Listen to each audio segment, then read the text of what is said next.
Not a bad one.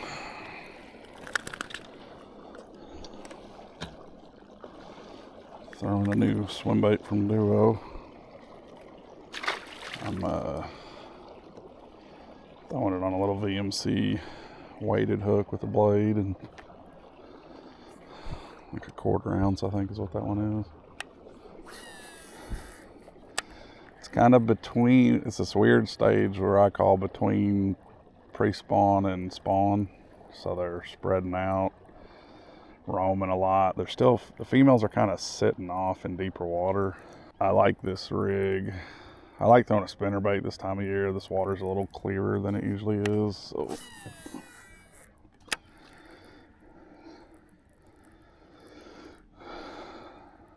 Swimbait with a blade's a pretty good alternative.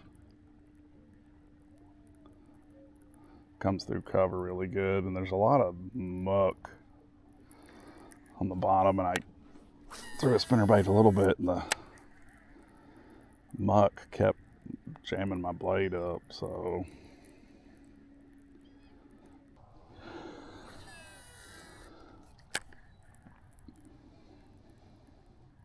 I also like these baits like this. I can make a spinnerbait land pretty quiet, but it's kind of that metal and blades, and so with this kind of little setup, I can land it in there real quiet.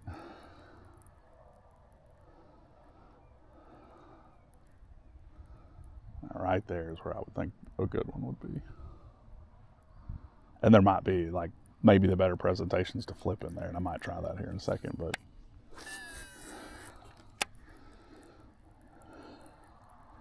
it seems like the males are up shallow. I fished about 45 minutes last night when I got in, and I caught males shallow, but then I started fishing out deeper, out past the little spawning areas, and I hooked a really good one, like a 7 or 8 pounder last night. And it was on this rig, and the thing I'll tell you about it, these, like, normally I'm a jig head guy when it comes to swim baits, because jig heads typically have really stout hooks.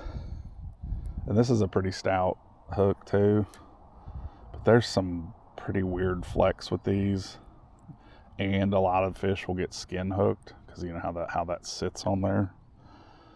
So that's one thing to kind of be mindful of, is you probably don't have as good a hook up a lot of times with these. Like, you don't have the fish hooked as well. You might have them skin hooked just in the skin of the mouth. And anyways, that fish came up and jumped, and the bait came off the very first time he came up on the surface. He got undone. So yeah, that's one of the drawbacks I will admit to, like, but I also got that bite. So who's to say, you know, if I'd thrown a spinnerbait through there, I might not have got that bite. So I don't know. That's 6 of one, half dozen of the other. Like, I'm kind of a person who believes in you throwing the right thing to get the bite, and then figuring out how to get a better hookup, you know. So, and it was on the end of a super long cast. I mean, there's all the variables to make you lose a fish, right? Like a super long cast, so you got a lot of more stretch in your line. The longer your line's out there, the more give it has, and so you got that. And then the nature of this hook, you know, I could have just had him skin hooked in the roof of the mouth, and so yeah, I mean, you beat yourself up all day about that stuff, but and big ones get big because they're pretty good at getting loose. So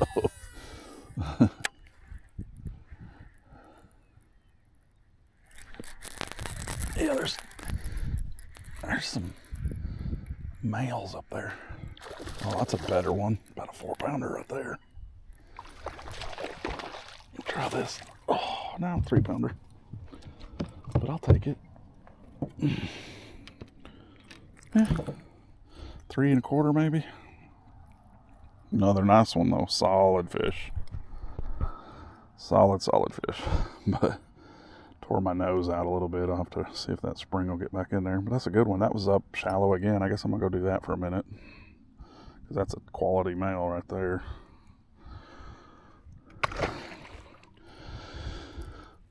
Nice, that was fun.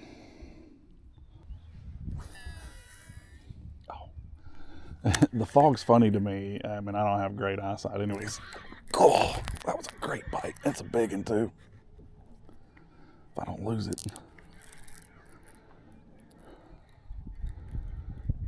No, just about like that last one. Strong. I mean, strong. These fish are strong. So strong. Oh, so healthy. Golly. I mean, a healthy one. Healthy. Oh, another 3-pound chunk. Thank you, buddy. Boy, I'll tell you what, I am jacked about these Fish USA rods. I got a review coming out in a few days, but dude, they're 99 bucks. They're 99 bucks and freaking strong. I mean, strong. They're really sensitive.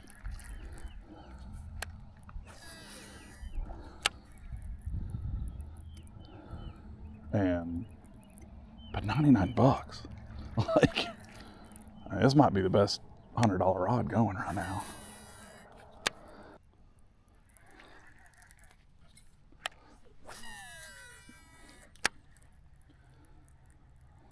See, this is a really good shallow spawning pocket.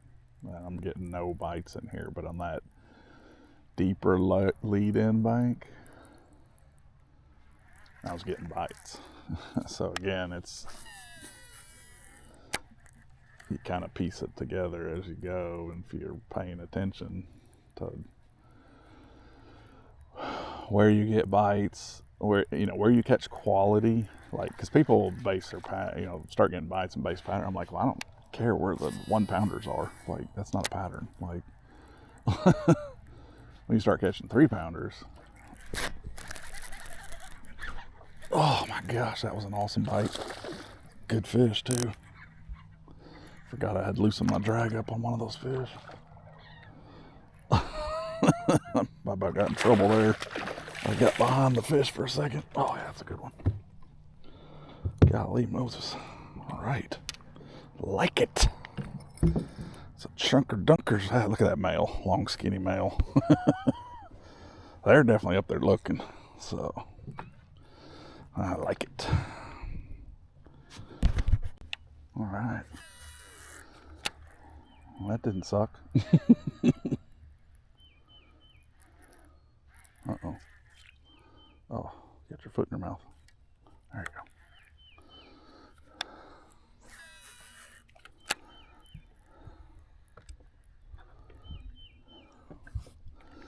Yeah, so the Swimbait to me, so when it's slick calm like this, unless the water's dirty, I don't think spinnerbaits is good. It's too obtuse.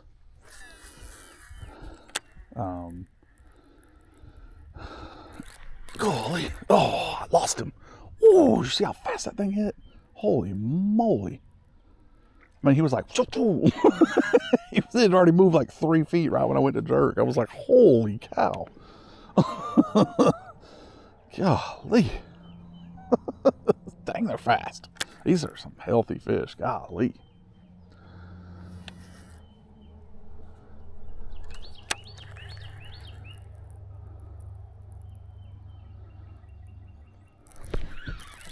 Cool. I mean, look at the boils. Look, it was there. It's just like, oh.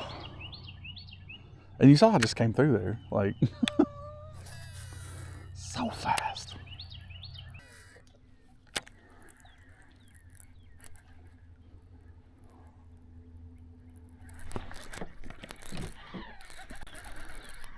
Got him.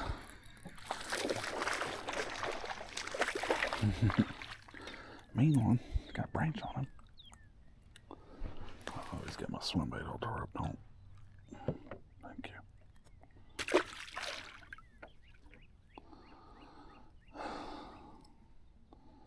So the other thing I'll say about the swim baits, that's what, 10 fish I've had on there.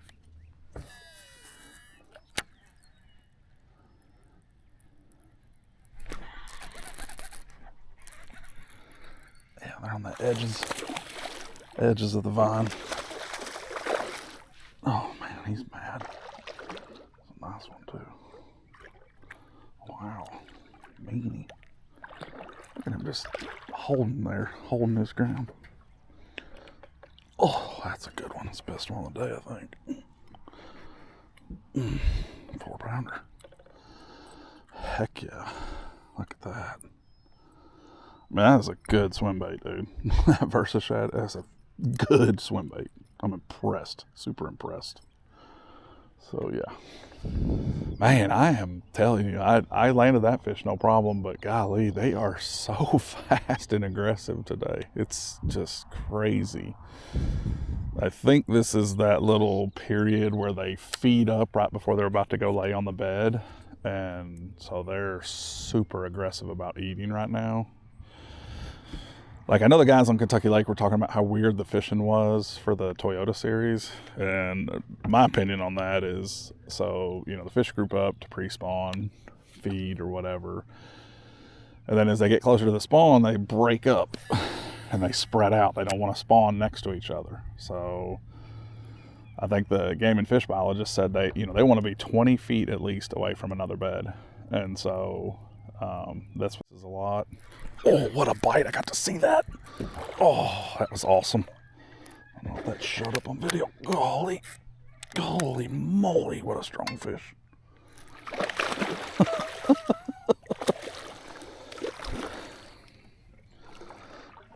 Oh, that's the best one. That's a 4.5-pounder. Golly Moses. Whew. Oh, that still looks like a big male to me. Like a 4-pound male, 4.5-pound male. That is awesome. That is awesome. Crazy, man. What a healthy fish. Oh, he's got a mark on his tail. Interesting.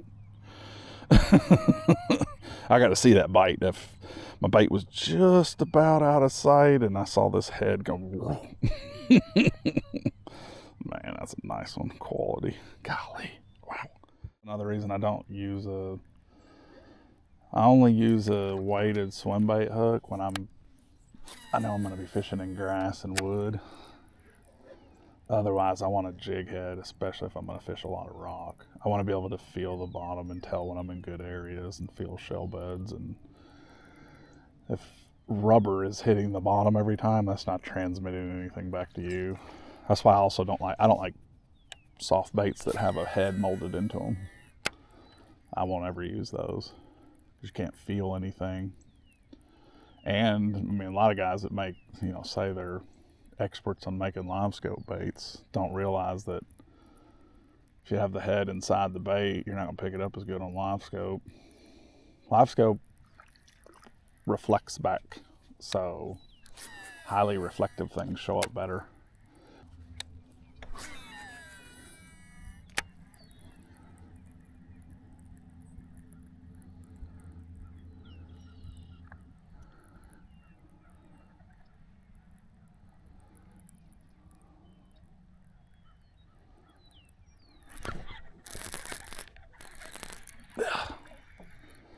Yeah, nice one. Oh, yeah. Such quality. Golly.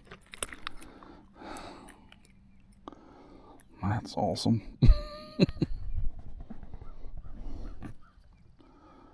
That is just an impressive swim bait. It's a fun way to fish. Holy moly.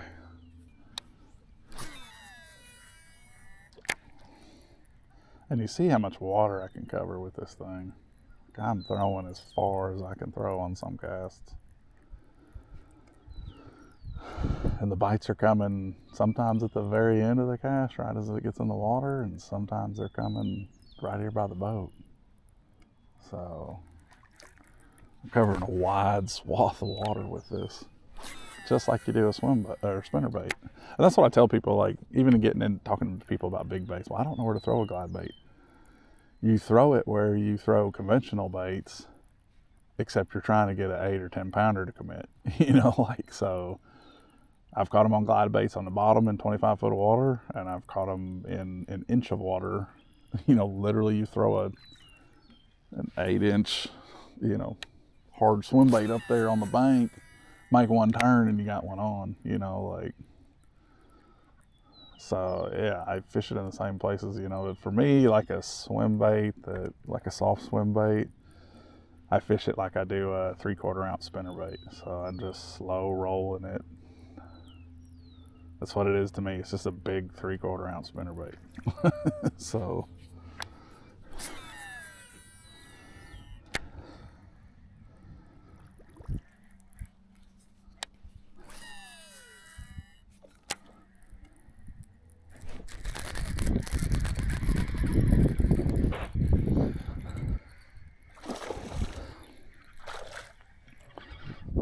Oh, healthy. Nice. Finally landed one. I can catch a bass. I knew I could.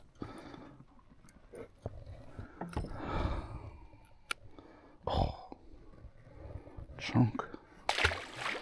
He had a little bit of red on his butthole.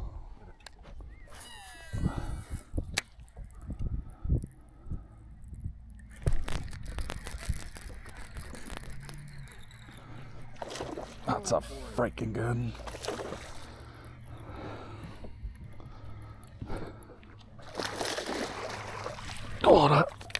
Oh, that's about as big as you can swing. Yeah. Right. Yeah, that'll work. That was awesome.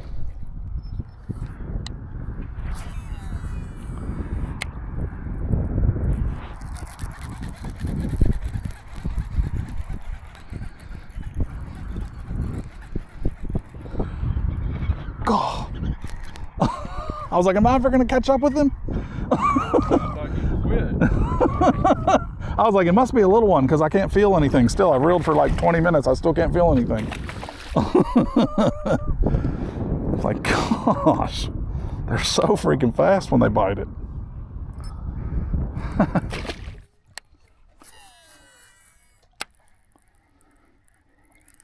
Cool. I can't catch up with him. God. I never could get to him. I don't think I ever had him hooked. It's like, God.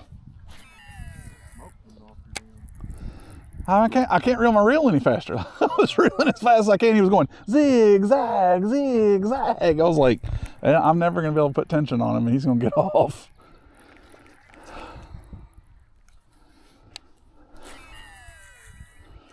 Crazy.